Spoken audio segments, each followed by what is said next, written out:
私。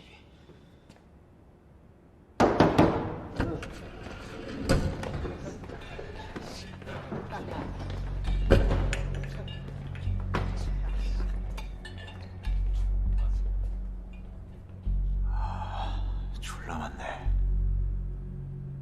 가자.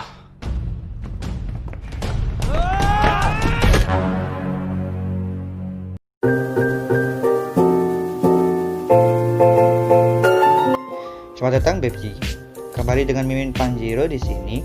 Kali ini saya akan merangkum sebuah film yang bercerita mengenai kisah kedua murid Akademi Kepolisian Korea yang mencoba mengungkap tentang kasus perdagangan manusia. Tapi sebelum itu, jangan lupa untuk di-like dan di-subscribe agar channel ini tidak stuck. Tanpa perlu banyak basa-basi lagi, pasang handset, posisikan posisi paling nyaman bagi kalian. Let's go! Penerimaan polisi Korea akan berlangsung selama 2 minggu.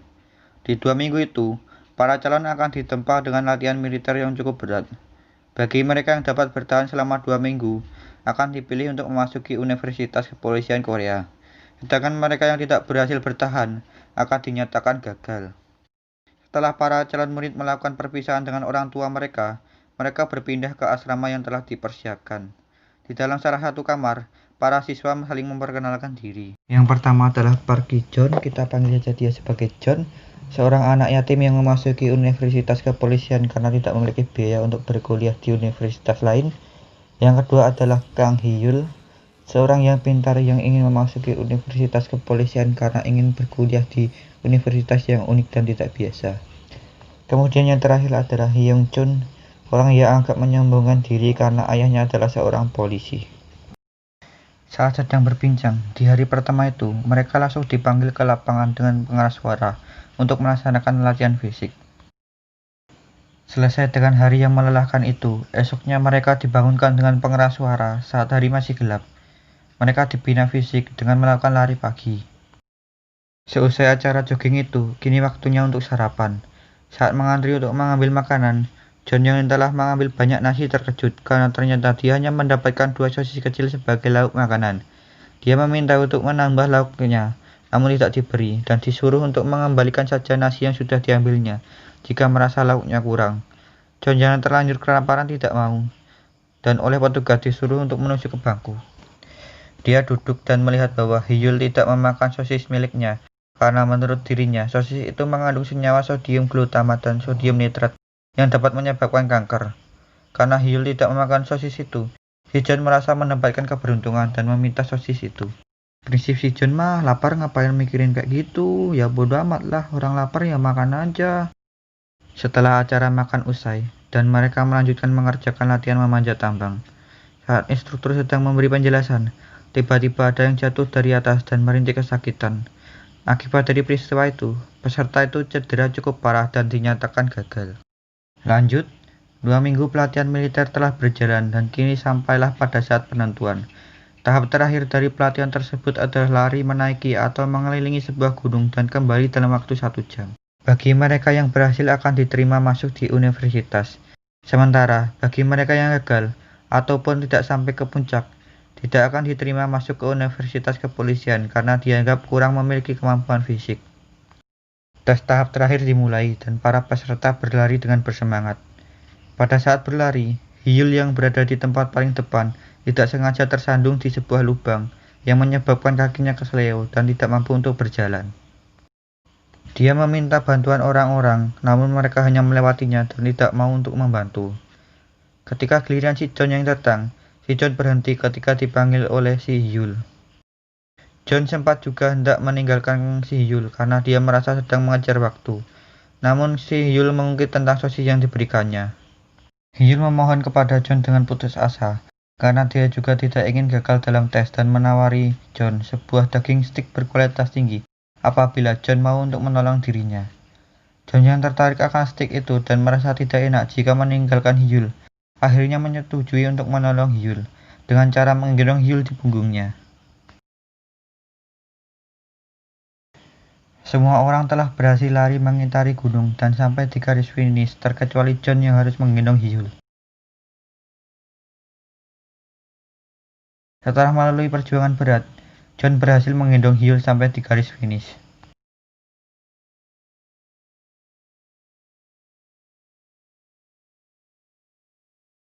Saat ditanya oleh sang instruktur wanita, Hyul segera menjelaskan bahwa saat berlari dia mengalami kecelakaan sehingga kakinya kesleo dan tidak dapat digunakan untuk berjalan. Karena itulah dia meminta tolong kepada John untuk menolongnya dan meminta agar instruktur memaafkan serta meminta si John agar diterima di universitas. Dia juga mengatakan jika selain dari kecelakaan itu, fisiknya sama sekali tidaklah kurang. Sang instruktur yang mendengar penjelasan itu kemudian menyuruh para peserta yang lain untuk mengangkat tangan bagi mereka yang melihat mereka berdua saling tolong-menolong. Semua peserta mengacungkan jari mereka yang menandakan ucapan Hyul itu memanglah benar dan Hyul itu memang berada di barisan terdepan. Setelah itu, sang instruktur menghukum semua peserta terkecuali John dan Hyul untuk sekali lagi lari mengelilingi gunung karena mereka sebagai calon polisi seharusnya membantu orang yang sedang kesusahan bukan malah mengabaikannya. Sementara orang-orang itu dihukum, John dan Hyul disuruh ke ruangan medis untuk memeriksakan diri. Di ruangan medis, mereka berdua berbincang mengenai alasan mereka masuk ke kepolisian. Hyul yang sebenarnya pintar masuk ke kepolisian karena dia merasa bosan untuk bersekolah di universitas biasa dan menginginkan universitas yang unik, yang lain daripada teman-temannya. Sedangkan si John ingin masuk universitas polisi karena si John tidak memiliki biaya untuk membayar kuliah, sehingga dia memilih universitas polisi yang biaya kuliahnya gratis. Mereka berdua pun menjadi sahabat mulai hari itu. 2 tahun kemudian, John dan Hyul yang telah masuk universitas kepolisian menjalani rutinitas belajar mereka. Dimulai ketika mereka bangun subuh, kemudian mereka mengerjakan ujian. Hyul menjawab soal ujian yang diberikan dengan tepat karena dia adalah orang yang pandai. Sementara si John yang tidak terlalu pandai menjawab dengan asal-asalan. Selesai dengan ujian, mereka mendengarkan kuliah dari Profesor Yang menjelaskan mengenai kasus penculikan. Profesor Yang sempat bertanya mengenai istilah waktu dalam kasus penculikan. Si Yeon-chon yang juga berhasil masuk ke universitas mencoba menjawab, namun salah dan diajak oleh John dan Hyul yang menjawab benar. Lanjut, mereka kemudian masuk ke pelajaran bela diri. Yeon-chon yang menjadi sukarelawan demonstrasi melawan penjahat yang bersenjatakan pisau terlihat agak konyol sehingga ditertawakan oleh John dan Hyul. Selesai dengan pelajaran bela diri itu, John dan Hyul membicarakan mengenai agenda Natal mereka masing-masing di ruangan ganti baju. Tiba-tiba Yeon-chon yang sepertinya mendengar pembicaraan John dan Hyul datang dan mengajak mereka berdua yang jomblo sembari menunjukkan foto pacarnya. John dan Hyul yang penasaran bertanya di mana Yeon-chon itu berhasil menemukan pacarnya. Namun si Yeon-chon menolak untuk memberitahu dan berlalu pergi. John dan Hyul setuju untuk memaksa si Yeon-chon untuk membuka mulut demi menghilangkan status jomblo mereka. Sesuai dengan apa yang sudah direncanakan, John yang memiliki fisik lebih bagus sparring dengan Yeon-chon dan berhasil menjatuhkan serta memiting kepala si Yeon-chon. Kemudian memaksanya untuk membuka mulut. Si John mendapati lokasi di mana Yeon-chon itu menemukan pacarnya, yaitu sebuah klub mahal yang bernama Octagon. Mereka berdua setuju untuk pergi ke klub yang dimaksud Yeon-chon untuk mendapatkan seorang pacar. Karena mereka tidak mempunyai pakaian yang keren, mereka memutuskan untuk meminjam pakaian dari Yeon-chon yang sedang berlatih untuk membalas dendam kepada John. Dengan imbalan si John bersedia mengalah pada sparring mereka berikutnya, Yeon-chon bersedia untuk meminjamkan jaket kepada mereka. Setelah mendapatkan pakaian yang dirasa mereka cukup keren, mereka menemui Profesor Yang dan meminta izin untuk keluar dengan keterangan untuk keperluan asmara. Profesor Yang mengerti maksud sebenarnya dari mereka berdua dan memahami hasrat muda mereka, mengizinkannya dengan syarat mereka tidak boleh untuk membuat masalah di luar. John dan Hyul pergi naik bis ke klub yang dimaksud oleh Yeon-chon. Mereka berdua masuk ke sebuah klub yang sangat ramai dan heboh karena klub itu begitu terkenal sehingga banyak aktris yang juga masuk di sana.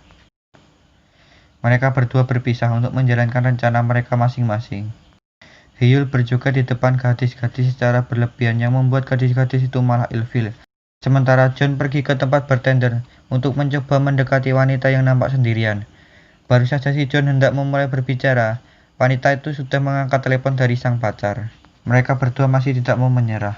Hyul menunggu wanita yang diincarnya di depan kamar mandi, yang membuat si wanita malah ketakutan dan kembali masuk.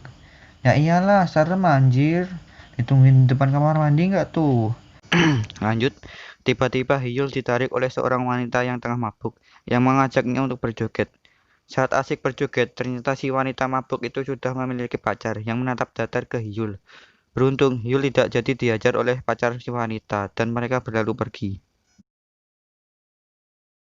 Si John juga tidak mau menyerah. Dia mencoba mendekati wanita yang terlihat sendirian. Wanita itu bertanya apa pekerjaan John karena John terlihat seperti orang yang sedang wajib militer. Saat John menjawab bahwa dia adalah murid Universitas Kepolisian, wanita itu malah mempertanyakan kenapa John memilih untuk menjadi polisi dan menghina si John.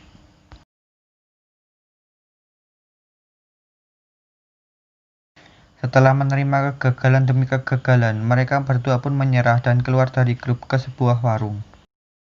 Di warung, John mengatakan bahwa dia mulai ragu untuk menjadi polisi karena dia tidak seperti Yeon Chon yang memiliki tujuan untuk menjadi polisi yang sebenarnya. John dan Hyul tidak memiliki tujuan sama sekali dalam universitas kepolisian itu. Untuk menghilangkan suntuk dan bad mood mereka, mereka setuju untuk pergi ke warnet untuk menghabiskan sisa malam bermain Overwatch. Saat mereka keluar dari warung, mereka melihat seorang wanita yang berjalan sembari menenteng sebuah kantong plastik. Seperti telah diberikan kesempatan terakhir oleh Tuhan, mereka berdua pun mencoba ingin berkenalan dengan wanita itu. Mereka terus membuntuti wanita itu seperti seorang penguntit.